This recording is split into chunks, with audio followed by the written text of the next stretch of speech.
Alors, je la table. Ouais. Bien, bonsoir à toutes et à tous. Je vais vous présenter aujourd'hui mon dernier ouvrage qui s'appelle donc La République ensanglantée, Berlin-Vienne aux sources du nazisme. Alors, pourquoi avoir écrit cet ouvrage? Quels étaient les principaux objectifs à la base? Alors, je vais revenir un tout petit peu en arrière. Je vais revenir en arrière parce que c'est un ouvrage d'histoire, mais plus récemment, en 2018, il y avait eu l'anniversaire évidemment, à la fin de la Première Guerre mondiale, 1918-2018. Et puis, j'avais été sollicité pour faire un certain nombre de conférences. Ce n'était pas le sujet le plus à la mode, mais il y a quand même eu un petit écho sur le centenaire de la Révolution allemande. La première République de Weimar, la première République allemande, pardon, donc la République de Weimar. Idem en Autriche, il y a eu pas mal de choses sur les 100 ans de la République, etc. Mais évidemment, tout ça n'avait pas occupé l'espace médiatique, c'est le moins qu'on puisse dire. Quand on pense à 1918, on pense à la fin de la guerre, on pense évidemment au début de la démocratie parlementaire dans un certain nombre de pays d'Europe centrale et orientale, mais ce n'était pas le sujet le plus important. Cela étant, à l'époque, donc j'avais été présenté un certain nombre de choses, on m'avait un peu sollicité en me disant, quand même, écoute, est-ce que tu as un ouvrage à nous conseiller sur la Révolution Alors la Révolution russe, ça va, il y a des ouvrages bons, moins bons, favorables, défavorables, mais il y a quand même beaucoup de choses, objectivement. Et dès qu'on s'intéresse un peu plus à tout ce qui est révolution allemande, autrichienne, hongroise, alors, moi, pour simplifier, parce que je ne vais pas dire à chaque fois tous les pays d'Europe centrale et orientale, il y a un mot qui renvoie plutôt parfois à des réalités littéraires, qu'on appelle la Mitteleuropa, Europa, donc l'Europe centrale. Donc là, on est totalement dedans. Bien sûr que le processus le plus important, le plus connu, c'est en Allemagne, mais c'est tout cet ensemble géographique qui était à l'époque frontalier de la Russie, qui est concerné par le mouvement révolutionnaire de la fin de la Première Guerre mondiale. Alors, donc, on me demande, alors qu'est-ce que je peux lire d'assez synthétique sur la question, etc. Bon, il y a des choses sur Rosa Luxembourg, il y a un peu des choses sur son groupe, les Spartakistes, mais si vous voulez une vue d'ensemble un peu du mouvement, pour des gens qui vont évidemment s'intéresser, mais qui ne sont pas directement spécialistes, c'est assez difficile de recommander des livres. Alors, évidemment, il y a des livres assez anciens. En aparté, nous parlions de Pierre Brouet, par exemple, qui avait fait un ouvrage assez magistral, qu'on peut reprendre sur certains points, sur la Révolution allemande, au début des années 1970, donc aux éditions de Minuit, mais qui est un ouvrage considérable de centaines de pages et qui surtout est écrit pour le public des années 1970, c'est-à-dire pour des gens qui connaissent les logiques marxistes, quelle que soit votre tendance marxiste, mais à l'époque il y avait suffisamment de tendances marxistes pour que les gens se comprennent, même quand ils n'étaient pas d'accord. Évidemment, si vous voulez mettre un ouvrage dans les mains de quelqu'un de jeune, qui a vaguement quelques notions sur l'histoire, mais qui ne connaît pas l'histoire révolutionnaire, bon, c'est presque décourageant, ça va avoir l'effet inverse. On va me dire, oula, ça c'est pas pour moi. Il y a quelques ouvrages de Gilbert Badia, plutôt que Pierre Brouet était à l'époque militant de l'OCI, donc côté trotskiste, et côté plutôt parti PCF. Il y avait Gilbert Badia, un historien de l'Allemagne, qui a fait un certain nombre d'ouvrages, certains sont assez intéressants. Un de mes collègues, Nicolas Offenstadt, a édité par exemple son ouvrage sur les Spartakistes. Mais là aussi, c'est des ouvrages des années 60-70 qui partent d'un certain nombre de présupposés, prérequis. Et puis, entre-temps, quand même, on a fait toute une série de recherches historiques sur les conseils ouvriers, sur la défaite militaire. Donc, ça méritait d'être un peu repris. Alors, encore une fois, si vous regardez les ouvrages dans plein de langues, il y a pas mal de choses, etc. Moi, ce qui m'intéressait, c'était de publier un ouvrage, avant tout, donc, pour un public français. Bon, visiblement, il va être traduit à l'étranger, donc il y avait aussi des banques à l'étranger, disant... qu'est-ce qui se passe dans l'Europe centrale orientale, dans la Mitteleuropa, notamment en Allemagne et en Autriche, à la fin de la Première Guerre mondiale. On parle parfois de la Révolution. D'abord, est-ce qu'il y a vraiment une révolution? Donc, un de mes chapitres, c'est de débattre tout simplement la Révolution russe, même quand on est hostile, tout le monde est à peu près d'accord pour dire qu'il y a une révolution. Y a-t-il eu vraiment une révolution en Allemagne? Peut-on parler de révolution manquée? Donc j'ai tout ça en tête et je me suis dit, bon, je vais essayer d'expliquer de manière relativement synthétique, c'est pas un ouvrage tout petit, mais c'est 280 pages. J'ai aussi fait en sorte, avec l'éditeur, donc c'est Armand Collin, de mettre un nombre d'illustrations relativement important. Il y a un cahier couleur pour aussi qu'on se plonge un peu dans l'époque, les affiches, parce que tout le monde n'est pas là avec son petit ouvrage de Marx, c'est aussi beaucoup de la propagande politique, des slogans, donc pour essayer de remettre tout ça un peu en musique. Donc voilà, la première idée de cet ouvrage, c'était d'offrir à un public qui s'intéresse à ces questions-là, un ouvrage assez abordable sur les révolutions de la fin de la Première Guerre mondiale. D'autant que ces événements, je vais y revenir, ont joué un rôle important pour les pays en question, mais plus largement. Donc dans le titre, j'ai ciblé deux grandes villes pour bien me faire comprendre, Berlin et Vienne, parce que ça parle à peu près à tout le monde, on peut dire c'est réducteur, oui d'accord, mais si je mettais toutes les villes concernées par la Révolution, personne n'aurait été voir. Donc évidemment, les gros enjeux, c'est quand même pas mal en Allemagne et en Autriche, qui sont deux empires en voie de décomposition à ce moment-là. Et puis, certains m'ont interpellé sur le fait qu'il y avait nazisme dans le titre. Alors pourquoi le nazisme? Là aussi, quand j'ai eu un certain nombre de discussions en 2018, puis dès qu'on parle de cette période-là, il ne faut pas se leurrer. Évidemment, la question qui revient tout de suite, d'autant que même si c'est un anniversaire relatif, on est en plein dans l'anniversaire donc des 90 ans de la prise de pouvoir par Hitler. Quelqu'un m'a appelé tout à l'heure pour que je parle dans un mois de l'incendie du Reichstag, qui va mettre hors la loi donc à la fin de février 1933, le Parti communiste allemand, puis toutes les organisations de mouvement ouvrier. Donc évidemment, si vous parlez de ça, évidemment, je n'allais pas faire une histoire de tous les courants politiques allemands, autrichiens, hongrois, pour en arriver jusqu'en 1933, sinon j'y serais encore. Mais quand même, l'idée est d'avoir en tête, puisqu'on parle de révolution, en gros, une contre-révolution qui suit après, et je puis dire de manière un peu schématique, il y a une dialectique entre les deux, et je ne pouvais pas dire, voilà, vous savez, moi je vais faire 1918, 1919, je vais aller jusqu'en 22-23, et puis la suite, c'est un autre épisode et autre. Bien sûr que c'est un autre épisode, il se passe beaucoup de choses entre 23 et 33, mais tout de même, il y a des éléments qui sont liés et qui méritaient d'être exposés. Alors, c'est d'autant plus vrai que, pour des raisons liées à l'activité éditoriale, les livres qui sortaient tout simplement, vous avez peut-être entendu parler d'une polémique. Alors, je ne vais pas prendre parti là, dans la présentation initiale là-dessus, mais vous avez vu qu'on a réédité Mein Kampf d'Hitler relativement récemment. Donc ça a pris des années. Certains étaient contre en disant que c'était l'hérédité de la propagande. Bon. L'édition telle qu'elle a été publiée par les éditions Fayard, donc au moment où je rédigeais cet ouvrage, c'est une édition scientifique extrêmement bien faite, bourrée de notes de bas de page, d'introduction et autres. C'est assez intéressant parce que, évidemment, on pourrait revenir longuement sur différents aspects de Mein Kampf, mais on pense avant tout, à juste titre, à la Shoah, à l'extermination des Juifs, etc. Et c'est indéniable que c'est un aspect majeur de l'histoire du nazisme et de Mein Kampf. Mais ce qui est marquant quand vous le lisez, et les gens qui le présentent le montrent très bien d'ailleurs, c'est que la première obsession, une des grandes obsessions d'Hitler, c'est ce qu'il appelle, et qu'il ne le répète tout le temps, c'est novembre 1918. C'est-à-dire, alors on va dire, oui, évidemment, Hitler, c'est la défaite militaire, c'est un ancien soldat, etc. Bien sûr qu'il y a ça, c'est omniprésent, mais il y a aussi ce qui s'est passé à partir de novembre 1918, c'est-à-dire une révolution avec un parti communiste qui est né à ce moment-là, une social-démocratie qui a globalement tout fait pour canaliser les mouvements radicaux, mais qui était encore un grand parti ouvrier, qui malgré tout a accepté des compromis sociaux. Donc c'est à ce moment-là qu'on a les 8 heures en Allemagne, qu'on a toute une série de mesures sociales qui sont prises. Donc l'obsession du nazisme était d'en finir avec le mouvement ouvrier, en finir avec les différentes fractions par-delà leur débat. Donc si vous vous replongez là-dedans, sur novembre 1918, sur ces mois décisifs pour l'histoire de l'Allemagne, de l'Autriche et de l'Europe, évidemment, moi je crois qu'il faut avoir ça en tête. Voilà, certains m'ont dit, ah mais non, mais pourquoi tu parles du nazisme, c'est pas la même chose. Oui, pour moi, la même chose, mais les choses sont totalement liées. Et pour vous prendre un exemple que je prends tout le temps lorsque j'évoque cette histoire-là, mais qui me paraîtrait caractéristique, on y reviendra peut-être tout à l'heure, mais un des éléments qui permet de qualifier la période, donc en Europe centrale, de révolution, c'est qu'il y a eu un effondrement de l'appareil étatique et qu'il y a eu une sorte de situation de double pouvoir entre des bouts d'appareil d'État et ce qu'on a appelé des conseils d'ouvriers et de soldats, donc bien connus dans le Carus parce que c'est les soviets, ce qui s'appelle en allemand donc le Rätebewegung, donc le mouvement des conseils. Et il y a tout un enjeu autour de ces conseils ouvriers et de soldats qui, dans certaines configurations, à certains moments, ont représenté une alternative au pouvoir classique, pourrait-on dire. Et ça, évidemment, ceux qui l'ont vécu s'en souviennent. Et dans Mein Kampf, Hitler parle de ça évidemment pour dire que c'était infiltré par les rouges, que c'était horrible, qu'il fallait mettre fin à tout ça. C'est pas une grande surprise.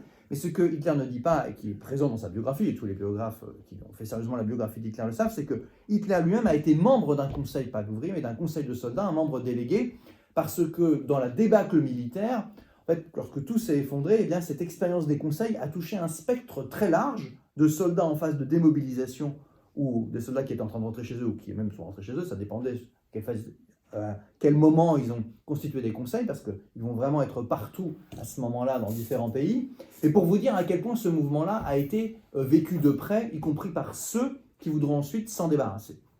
Donc c'était ça un peu mes deux entrées. Bon, donner un ouvrage aussi lisible que possible. Alors d'ailleurs, évidemment, vous avez des réactions positives, il y a des gens qui vous écrivent, ah mais dans les 2 premiers chapitres, on n'apprend rien du tout par rapport à ce qu'on connaissait. Je dis, écoute, c'est parfait que tu n'apprennes rien, toi, je tairai les noms, mais parce que justement, les 2 premiers chapitres sont précisément faits pour éviter le découragement. C'est-à-dire que j'ai commencé cet ouvrage, voilà, qu'est-ce qui s'est passé en gros pendant la Première Guerre mondiale. Alors, je n'ai pas fait une histoire de la guerre parce que ça m'aurait pris trop de temps, mais pourquoi il y a des contestations pendant la guerre, comment elles sont organisées, et puis un premier chapitre qui explique, qui est sur le 19e siècle, qui explique que le projet initial de la plupart des socialistes, de ceux qui se réclamaient de la révolution du 19e siècle, c'est que la révolution devait se passer en Allemagne, parce que c'est là où il y a eu le plus gros mouvement ouvrier, c'est là où il y a eu la vague d'industrialisation la plus spectaculaire à la fin du 19e siècle, compte tenu du retard, entre guillemets, qu'avait l'Allemagne avant. Donc tout ça a beaucoup joué. Alors là, peut-être que les gens qui me regardent, je prêche des convaincus et des gens qui savent déjà, mais je vous assure que lorsqu'on parle d'histoire révolutionnaire, pour ceux qui sont un peu cultivés, qui connaissent l'histoire, bon, ils vont penser à la Révolution française, à 1848 et avant tout à la France, et puis à la Révolution russe. Et c'est bien normal, parce que c'est la révolution qui a été le plus eu d'impact et de longévité d'une certaine manière. Mais les révolutionnaires de 1918, en Allemagne, en Autriche, en Hongrie, ils n'étaient pas là à se dire, bon, c'est foutu, ça ne va pas marcher, c'est la révolution russe qui est la première. Donc j'ai essayé à la fois de faire un ouvrage d'histoire avec un certain recul, et en même temps, c'est un des paris d'ouvrage, c'est d'essayer de se situer parfois très, très près des acteurs, pour voir comment eux vivaient le moment historique. Et moi, comme historien, je n'ai pas, par exemple, à délégitimer des gens qui se disaient révolutionnaires en 1819, qui avaient l'impression de vivre une révolution. On dit, ah ben oui, mais non, vous comprenez, ils n'ont pas remis en cause tout l'appareil d'État, ils n'ont pas fait ci, ils n'ont pas fait cela. En tout cas, ce qui est certain, c'est que les acteurs du moment ont l'impression, à tort ou à raison, d'être dans un mouvement révolutionnaire. Vous savez, j'ai ouvert la presse de l'époque, de toute sensibilité politique. Alors, je m'étais déjà bien coltiné des sociodémocrates et des communistes depuis une dizaine d'années, donc j'ai fait un effort pour aller lire les courants conservateurs, les courants libéraux, les courants entre guillemets démocrates, d'autant qu'il y a des figures très importantes, comme un des fondateurs de la sociologie moderne, Max Weber, qui est impliqué à ce moment-là dans le Parti démocratique allemand. C'est de regarder un peu tout ça et de voir est-ce qu'il se pensait en révolution. Et à cette question, la réponse est oui, bien sûr, parce qu'il y a ces conseils ouvriers et de soldats, parce qu'il y a des acteurs, on parle même, voilà. En France, il y a eu la Bastille, 1789. Nous, c'est la même chose. On va prendre l'Assemblée, etc. Tout ça est très présent dans l'imaginaire. Un imaginaire qui est travaillé par des gens, lorsqu'ils sont assez âgés, qui ont vécu soit la solidarité avec la Commune de Paris, soit en entendu parler par leur père, leur mère, etc. Donc il y a une transmission des idées révolutionnaires. Évidemment, ils ont une culture politique et historique assez importante. Je parle des gens les plus politisés. Et puis d'un autre côté, évidemment, vous avez des gens qui sont partis à la guerre, souvent des gens jeunes, vous savez que vous avez souvent des jeunes soldats qui ont été touchés par ça, qui eux n'ont pas eu nécessairement une expérience politique avant 14, mais qui par contre vont se radicaliser dans ce contexte de débâcle militaire et d'aspiration à une démocratie directe extrêmement forte à la fin de la Première Guerre mondiale. Donc j'essaie de rendre compte de tous ces éléments-là, à la fois donc, en faisant une synthèse, qui effectivement, pour ceux qui connaissent déjà cette histoire-là, bien peut sauter les 2 premiers chapitres, si je puis dire. J'ai essayé aussi, pour être fidèle au contexte et pour bien restituer l'ensemble, de ne pas trop, j'en parle évidemment, mais de ne pas trop tourner non plus autour de Rosa Luxembourg. Alors ça aurait été peut-être plus vendeur directement pour l'ouvrage, et de Karl Liebknecht, parce qu'évidemment c'est les figures emblématiques, qui font le Parti communiste allemand, qui ont une postérité très importante, mais j'ai envie de dire, il n'y a pas que, il y a toute une série d'autres acteurs. J'ai essayé évidemment de mettre tout ça en place de manière assez dynamique, j'espère, en essayant de citer des sources, des journaux de l'époque, des rapports de police. J'ai passé un temps assez important à lire les rapports des différents ministères qui surveillaient ce qui se passait à ce moment-là. Toute une série de souvenirs d'ailleurs qui est plus intéressant. Au début je faisais ça un peu pour être consciencieux, et ça s'est avéré plus intéressant que prévu, d'anciens militaires, y compris parfois des gens des courants nationalistes. Donc tout ça m'a formé en ensemble, et puis au fur et à mesure, donc au-delà du côté synthèse, plusieurs thèmes me sont apparus importants. D'abord, je vous l'ai déjà dit, mais le côté, est-ce qu'on est en présence d'une révolution? Oui ou non? Donc cette histoire des conseils ouvriers. Il y a un épisode très intéressant qui est peu connu du public français, qui est ce qu'on appelle la commission de socialisation, qui a été mis en place donc à ce moment-là, à fin 18, en Allemagne et en Autriche, avec pour objectif de socialiser des parties entières de l'économie. Alors, ces projets-là ont avorté pour toute une série de raisons, j'en parle en détail, on pourra aborder, puis je l'évoque assez longuement dans l'ouvrage. Donc, il y a vraiment eu des remises en cause très fortes à ce moment-là. Et j'ai essayé aussi de me plonger dans... C'est pas forcément évident, là j'ai fait quelques articles là, plus pour la presse pour essayer de restituer la chose, de comment ça fonctionne ces conseils ouvriers. Parce que souvent, alors, vous savez, les soviets, on en parle un peu, bon, il y a le côté, ce que je dis au début aussi, l'adjectif soviétique, si vous parlez ça aux gens qui ont entendu parler de soviétique, ils vont vous parler de Brejnev plus que de... C'est vrai, c'est un adjectif négatif dans la langue française courante. Pour dire soviétique, c'est pour dire qu'un truc étatique est pourri, qui ne marche pas, qui renvoie à des réalités bureaucratiques, globalement. Et ce qui est absolument incroyable, c'est que les soviets, initialement, et les conseils ouvriers, c'est l'exact contraire, quoi. C'est la démocratie par en bas, c'est les gens qui se réunissent sur leur lieu de travail ou dans un comité de soldats pour élire leurs délégués, parce qu'ils n'ont plus confiance dans leurs représentants et qu'il faut partir d'un autre niveau. Donc là, j'ai lu toute une série de choses, d'études parfois très locales sur comment ça se passait dans les conseils ouvriers, comment il y a eu des situations de double pouvoir dans un certain nombre de pays, comment il y a eu certaines républiques soviétiques éphémères, en Bavière, en Hongrie, comment dans certaines villes il y a eu un double pouvoir qui s'est mis en place entre les autorités civiles classiques, les autorités militaires, et donc des fractions de conseils ouvriers qui se sont substituées aux autorités classiques. Parce que sur ces conseils ouvriers, il y a toute une série de débats. Alors certains disent qu'il aurait fallu les étendre, leurs prérogatives, pour qu'ils prennent le pouvoir. Bon, c'est le fameux tout pouvoir aux soviets, mutatis mutandis, ce que dit Lénine en Russie à ce moment-là. Bon, on sait que dans la réalité, tout ça a été assez rapidement vidé de son contenu. Mais ce qui est intéressant dans le processus qu'on étudie là, c'est que ces conseils ouvriers ont ressurgi périodiquement jusqu'au début des années 20, pendant quelques années, avec toujours la même aspiration d'être soit, je schématise, une correction du parlementarisme. Certains disent, notamment les sociodémocrates de gauche vont être par exemple d'accord pour qu'il y ait des conseils ouvriers qui, en quelque sorte, partent des usines, partent de la base ouvrière, et qu'il y ait parallèlement des élections au suffrage universel direct du parlementarisme classique. Donc j'essaie d'exposer dans un chapitre toutes ces conceptions différentes qui vont des plus radicales. Certains voulaient plus de parlement, plus de partis, plus de syndicats, uniquement des conseils ouvriers.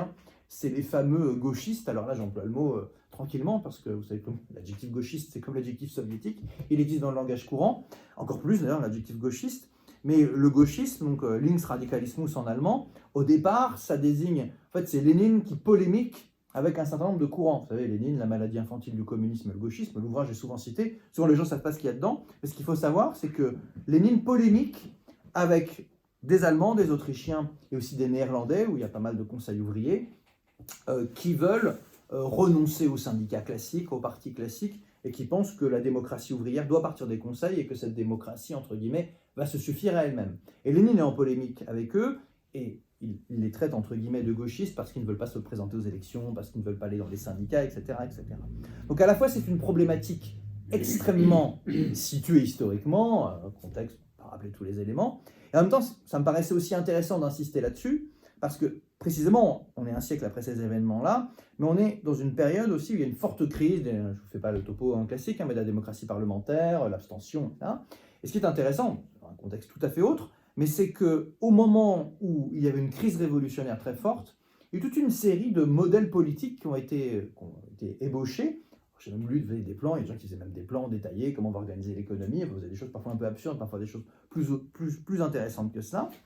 Et là aussi, si vous me demandez, est-ce que c'est une révolution, j'ai envie de dire, une révolution se caractérise aussi par la mobilisation des masses, par le renversement de l'appareil d'État ou son effondrement, par des formes alternatives de démocratie, mais aussi par toute une série de projets alternatifs à la démocratie telle qu'elle existe. Ça se voit d'ailleurs aussi dans les arts. Alors, c'est pas là où je suis le plus compétent en termes d'histoire de l'art, mais on voit qu'il y a une productivité. Donc, on connaît évidemment la grande productivité expressionniste, la République de Weimar, Piscator, etc. Mais ça naît vraiment aussi au cœur d'un processus révolutionnaire. Donc, c'était tous ces éléments-là. Donc, j'ai dit, donc la révolution ou pas, donc il y a des éléments à apporter. La question des conseils ouvriers, j'ai pris quelques exemples très concrets. Et puis, j'ai essayé aussi de montrer comment certaines périodes étaient particulièrement intéressantes alors qu'elles étaient peu connues. Je vais prendre un ou deux exemples. Alors, j'ai beaucoup insisté dans cet ouvrage sur le côté autrichien, parce que d'abord le côté allemand est souvent mieux connu. Le côté autrichien est particulièrement intéressant parce que, comme vous savez peut-être, donc jusqu'en 1918, l'Autriche était un vaste empire, relié entre guillemets techniquement, mais avec une même couronne, la couronne des Habsbourg à la Hongrie. Et en Autriche-Hongrie, vous avez eu une révolution qui s'est couplée avec des mouvements pour les nationalités, c'est la naissance de la Tchécoslovaquie en 1918, et vous avez eu des courtes périodes de radicalisation politique qui sont particulièrement intéressantes. Alors là, pour le coup, ça valait la peine parfois d'entrer dans le détail, mois après mois. Par exemple, si je vous demande, est-ce que le Parti communiste en Autriche a été fort, vous allez me dire, évidemment non, il est resté tout petit. En Allemagne, il y a Rosa Luxembourg, Karl Liebknecht, puis après il y a eu un grand parti communiste, c'était le parti communiste le plus puissant d'Europe occidentale jusqu'à l'arrivée d'Hitler au pouvoir. Ensuite, ça a été le Parti communiste français, mais avec le Front populaire, donc c'est une période ultérieure. Et en Autriche, ce qui est intéressant, c'est qu'effectivement, il y a une social-démocratie très puissante qui canalise à peu près tout, mais il y a une aile gauche qui ne se sépare pas de la social-démocratie pour créer un PC. Mais par contre, vous avez deux choses intéressantes. Donc en 19, on va dire au moment de février-mars 1919 jusqu'à la fin de l'été 1919, vous avez une radicalisation politique avec des dizaines de milliers de personnes qui adhèrent au tout petit parti communiste autrichien et qui vont s'en éloigner ensuite très rapidement. Et qu'est-ce qui se passe pendant ces quelques mois-là? Alors évidemment, on connaît la fin de l'histoire, mais ce qui est intéressant, c'est de se plonger dans les sources, les acteurs encore une fois, c'est que vous avez eu une éphémère république des conseils, donc entre guillemets soviétiques, en Bavière, à Munich, avec notamment une figure qui est Kurt Eisner. Vous avez une république des soviets en Hongrie avec Béla Kun, qui vont faire toute une série d'erreurs politiques et stratégiques très importantes, mais bon, mon but c'est pas de distribuer les bons et les mauvais points. Et parallèlement en Autriche, vous avez donc des grèves importantes, une radicalisation très forte. Et à ce moment-là, si vous voulez, vous avez, dans la presse, dans les commentaires de l'époque, l'impression que le monde est en train de basculer. Il y a une révolution en Russie, il y a, comme vous savez, probablement une guerre civile avec une armée rouge qui va aller jusqu'à Varsovie, on sait qu'elle va être arrêtée juste avant, et vous avez donc d'éphémères républiques, éphémères encore une fois, on ne sait pas qu'elles vont s'effondrer à ce moment-là, vous avez tout un ensemble qui est en train de basculer.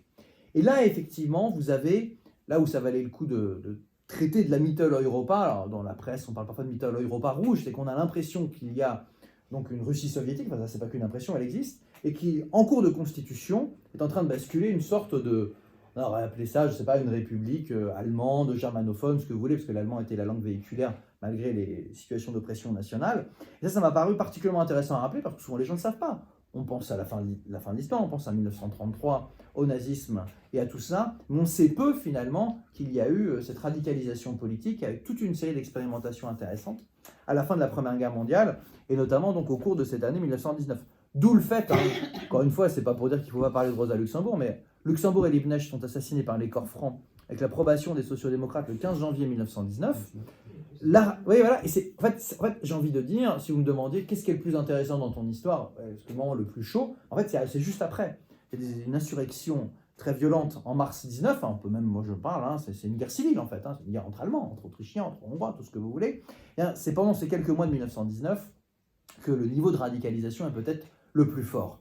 Alors après, il y a toute une série, j'y reviens aussi, de tentatives révolutionnaires en mars 1921, et ça va jusqu'en octobre 1923. Là aussi, j'ai pris quelques épisodes saillants, j'ai essayé de les décrire à la fois en tenant compte évidemment du point de vue des révolutionnaires et de leurs différents courants, et puis aussi en regardant du côté des autres partis politiques. J'ai parfois aussi fait le choix, ça à des fins narratives, quand vous écrivez, il faut bien, vous écrivez pour un public, je n'étais pas là pour me faire plaisir, pour faire un ouvrage de 1000 pages le plus détaillé possible, mais pour bien essayer de faire en sorte que les gens se réapproprient cette histoire.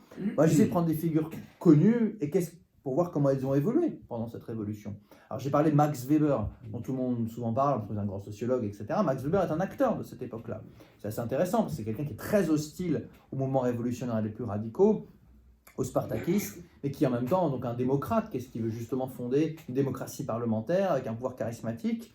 Bon, ça méritait d'être restitué dans ce contexte-là. Vous avez une artiste très connue qui a fait des gravures très célèbres, qui est Käthe Kollwitz, qui a fait toute une série de choses, notamment une gravure sur bois, vous savez, parce que en fait, même quand les gens ne savent pas forcément que c'est Kollwitz, mais de Karl Liebknecht, qui est comme un mort avec des gens autour de lui.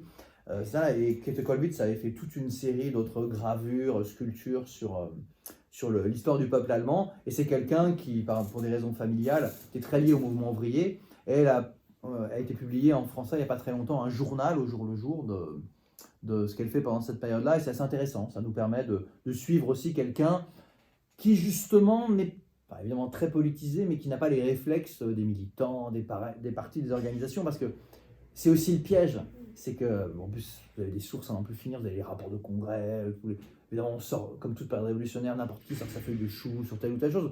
Mais ce qui m'intéressait, c'est de prendre des acteurs évidemment connus, mais bon, il faut bien prendre des gens aussi qui ont laissé plus de traces écrites, et qui ne sont pas des hommes politiques professionnels, si on peut dire. Donc ça permet aussi de voir comment les choses ont été vécues, donc voilà. Puis de temps en temps, vous croisez des trajectoires d'individus qui étaient très connus à l'époque et qui le sont beaucoup moins. Et puis, essayer effectivement de repérer ces moments. Il y a une grève générale extrêmement forte, hein, la plus impressionnante de l'histoire allemande, contre une tentative de putsch cap de renversement en mars 1920 de la République de Weimar, qui mobilise des millions et des millions d'Allemands. C'est dans l'histoire sociale de ce pays la plus grande grève, hein, tout simplement. Donc c'est intéressant parce que nous, on parle souvent, évidemment, on parle de 36, 68. Alors, ça me fait toujours rire parce que je connais bien les pays germanophones. Ah, les congés payés, 36, oui. Alors, vous savez, il y a une loi sur les congés payés, justement, en 1919 en Autriche, dans ce contexte-là. Et pour finir juste, et pour revenir à la petite séquence 1919, ce qui est intéressant, c'est qu'il y a un nombre de lois sociales votées en quelques mois très très impressionnantes. Et là, on voit que les classes dominantes ont peur et qu'elles lâchent énormément. Donc, j'ai dit la loi des 8 heures, alors ça c'est le cas dans toute l'Europe occidentale quasiment. Il y a la Grande-Bretagne, la Grande-Bretagne comme une tradition orale, ça ne marche pas de manière législative comme sur le continent, mais c'est globalement des processus assez similaires. Vous avez donc des lois sur les congés payés, des lois sur les comités d'entreprise, enfin des choses qui en quelques mois sont votées en situation révolutionnaire. Et ça, c'est à mon avis très important à dire, parce que sinon on ne comprend pas ce qui se passe. Les récits dominants, même si vous prenez Manuel Scolaire en Allemagne ou quand on en parle ici, c'est la première expérience démocratique de l'Allemagne, de l'Autriche, la Première République, c'est formidable. Oui, il y a des choses évidemment très importantes, mais souvent on sous-estime complètement le fait que s'il y a eu autant d'avancées, c'est parce qu'il y avait un mouvement insurrectionnel derrière. Alors, ce qui est un peu difficile à comprendre, et c'est ça qui rend parfois la chose compliquée à expliquer, parce que la plupart des sociodémocrates veulent c'est même eux qui répriment militairement, si vous voulez, les spartakistes, les communistes, tout ce que vous voulez, mais en même temps, cette radicalité qu'ils ont à leur gauche leur permet d'appliquer leur programme qu'ils n'auraient probablement pas appliqué si la situation avait été aussi radicale. Donc évidemment, c'est un peu délicat de dire qu'ils appliquent un programme grâce aux gens sur lesquels ils tirent, parce que c'est une dialectique un peu compliquée à maîtriser, mais il y a quand même de cela. Et donc, expliquer tout ça, c'est pas évident, ça va pas de soi, parce que vous allez dire, oui, donc ils font ça pour ça. Je crois que c'est important de le rappeler, parce que, bon, pour prendre l'exemple d'une thèse historique assez connue, vous savez que, vous connaissez peut-être l'historien Eric Hobsbawm, qui a publié toute une série de choses, c'est un historien britannique marxiste qui est décédé il y a maintenant une dizaine d'années, et qui avait fait un ouvrage qui avait fait grand bruit, notamment en France, parce qu'on avait notamment empêché de le publier en français, comme c'était quelqu'un de marxiste et que dans les années 90 ça plaisait pas trop. Il avait écrit un ouvrage qui s'appelle Le court XXe siècle, qui allait donc de la Révolution russe à 1991, donc c'est une sorte d'interprétation globale du siècle soviétique, où il dit encore, sans dédouaner le stalinisme, etc., il dit, bon, voilà, entre guillemets, l'Union soviétique, même entre guillemets pourrissante, a sauvé le capitalisme occidental en obligeant le capitalisme occidental à concéder beaucoup d'acquis sociaux pour qu'il ne bascule pas dans le communisme. Cette thèse est devenue assez classique, elle est beaucoup discutée, mais ce qui est intéressant, c'est parce que c'est Hobsbawm, donc, que j'ai relu pour l'occasion, qui lui envisage la chose sur tout le siècle, et de manière beaucoup plus large que ce que je fais évidemment, mais si vous regardez pendant les quelques semaines, alors toujours en ayant la démarche de vous dire, les gens de l'époque ne savent évidemment pas ce qui va se passer jusqu'en 1991, par définition.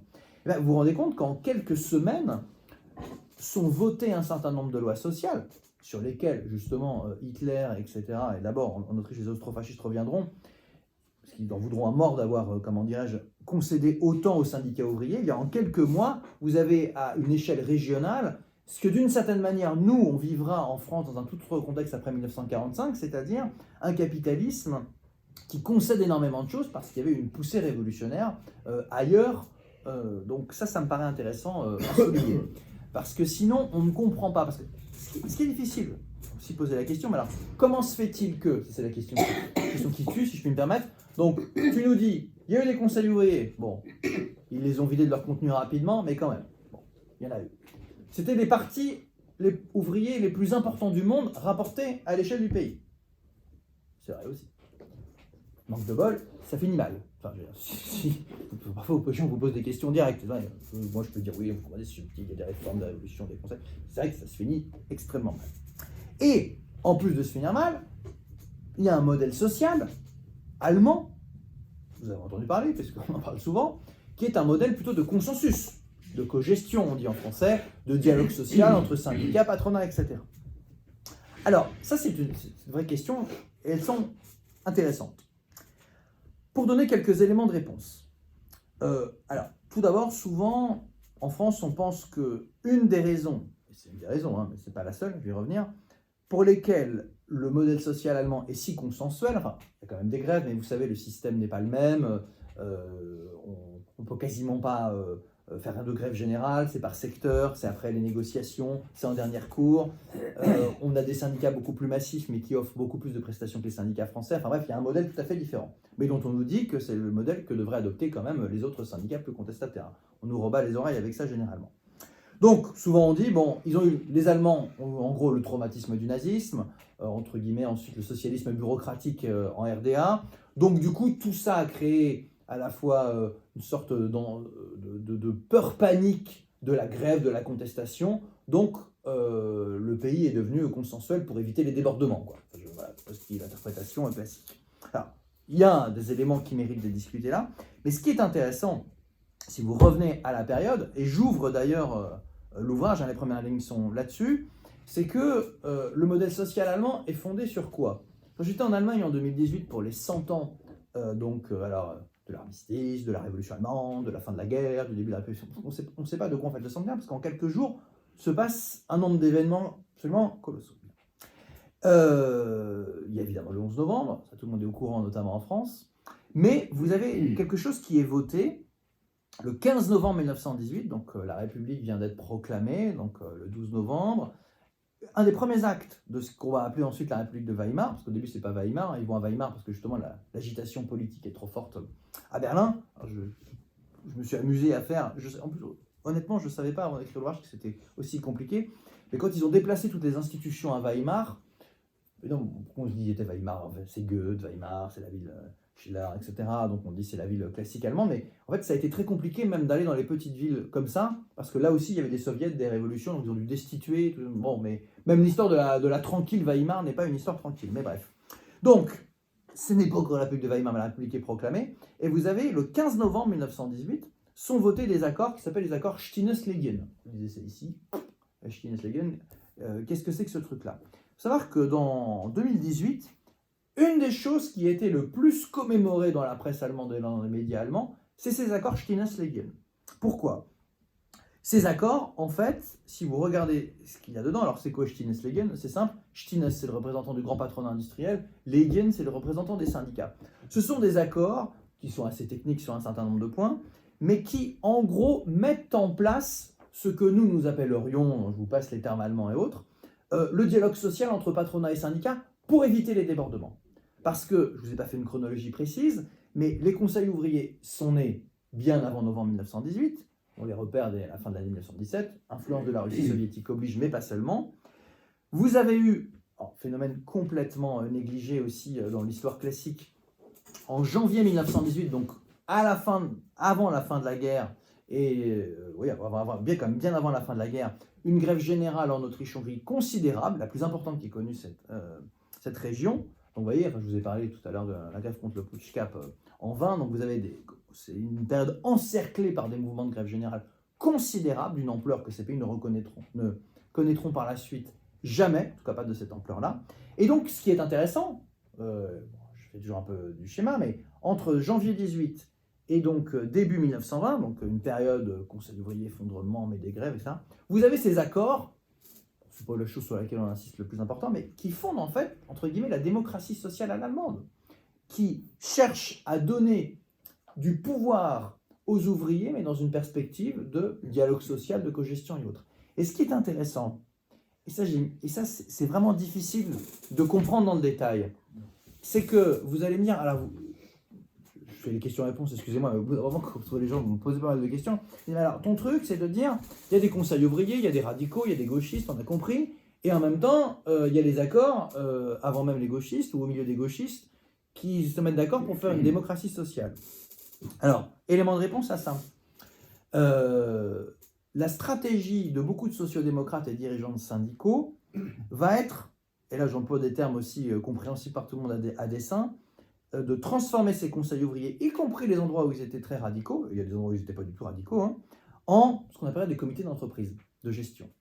Et en fait, théoriquement, ce qu'il faut savoir, c'est que les constitutions allemandes et autrichiennes, républicaines les premières, là, de 19, en fait, intègrent ces conseils à la Constitution, en mode les ouvriers doivent avoir du pouvoir, mais un pouvoir contrôlé avec un État qui les chapeaute, un Parlement, enfin des choses assez classiques.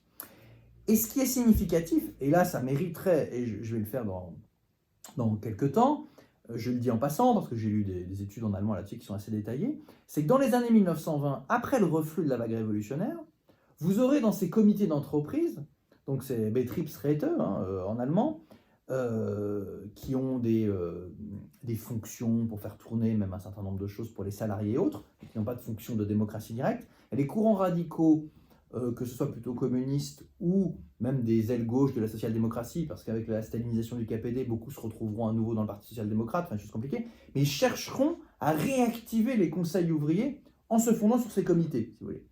Donc, ça c'est assez intéressant parce que vous voyez que c'est la question des comités, c'est à la fois le cœur du modèle social allemand le plus réformiste, le plus modéré, et le cœur de ce qu'a été le processus révolutionnaire. Mes conclusions, c'est le cœur. Voilà, c'est ma réponse du coup. Non mais ça s'est joué autour de ça. Il y avait véritablement des comités d'entreprise à la base qui aspiraient à une démocratie forte. Et tout ça a été progressivement vidé de son contenu, mais on voit périodiquement revenir la chose.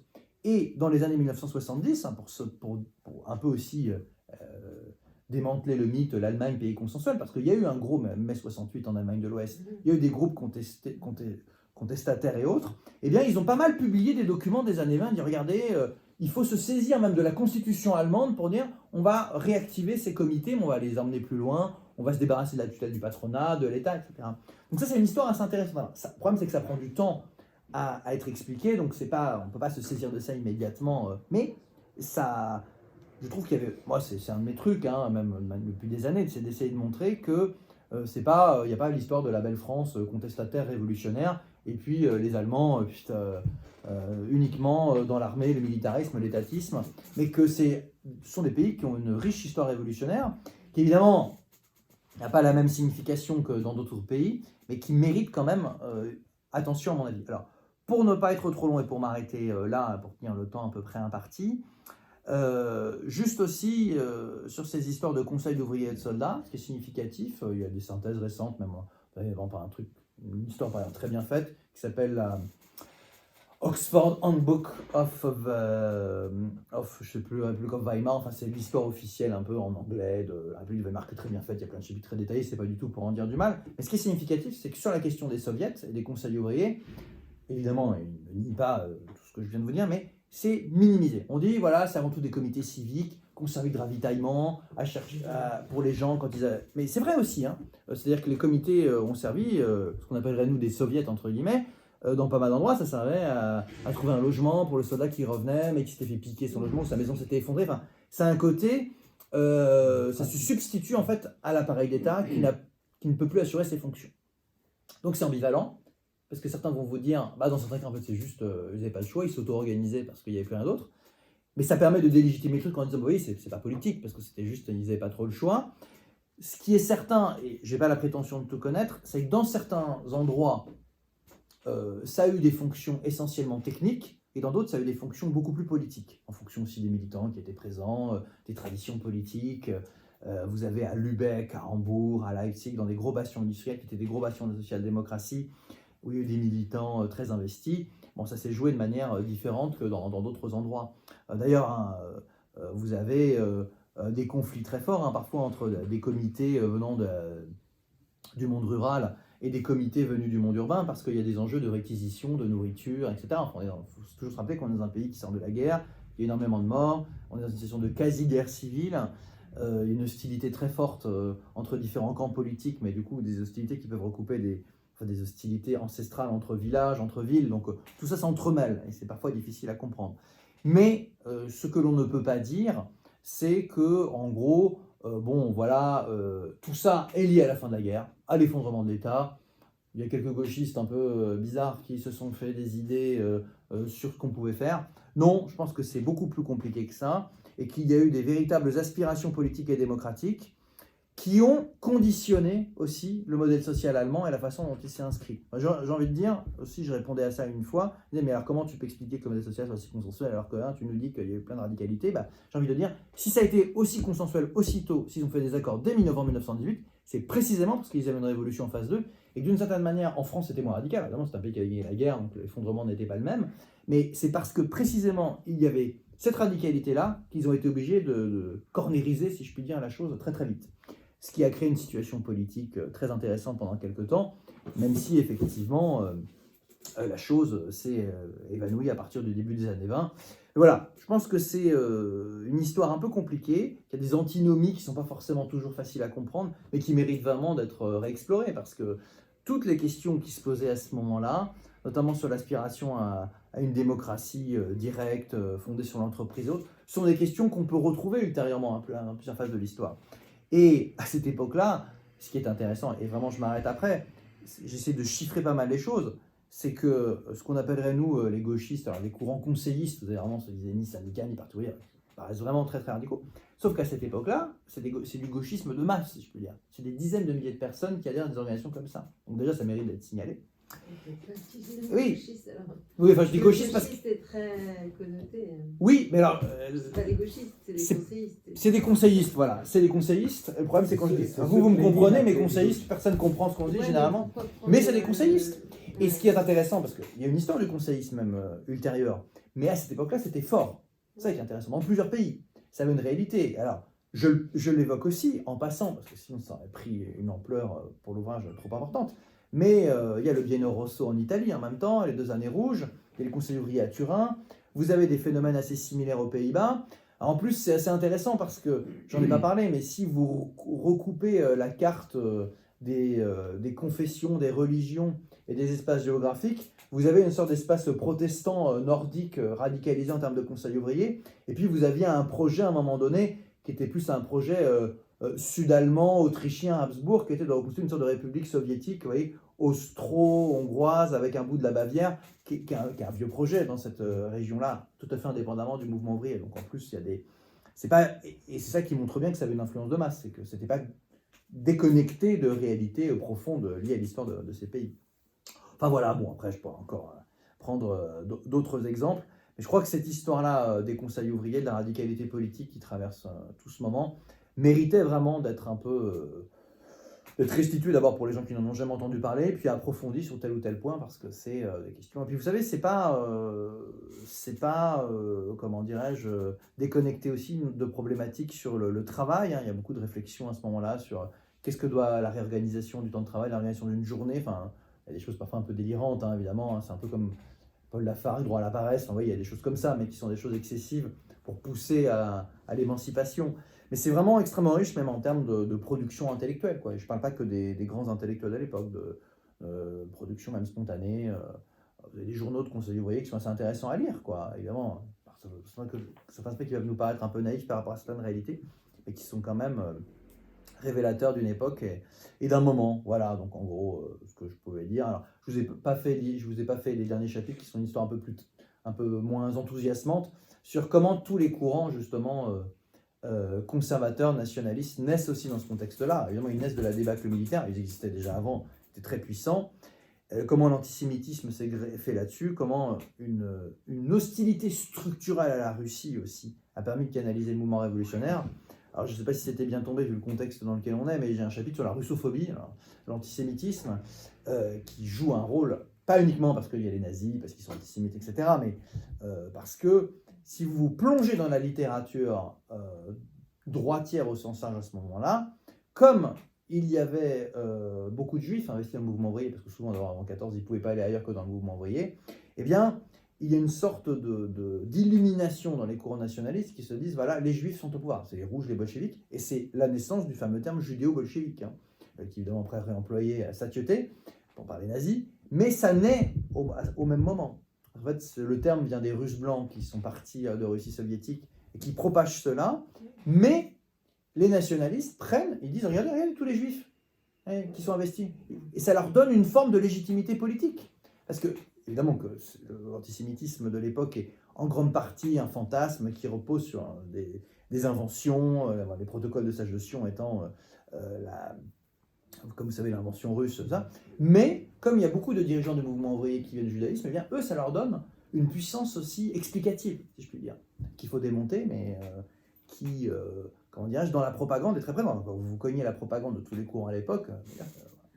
Donc il y a aussi un moment où j'explique la naissance de ce judéo-bolchevisme, la naissance entre guillemets concrète, si je puis dire, de ce terme, qui a joué un très grand rôle dans l'écrasement de tout ça. En 1933, c'est évident parce que vous avez les nazis là, mais ça joue un rôle structurel très fort dès le départ.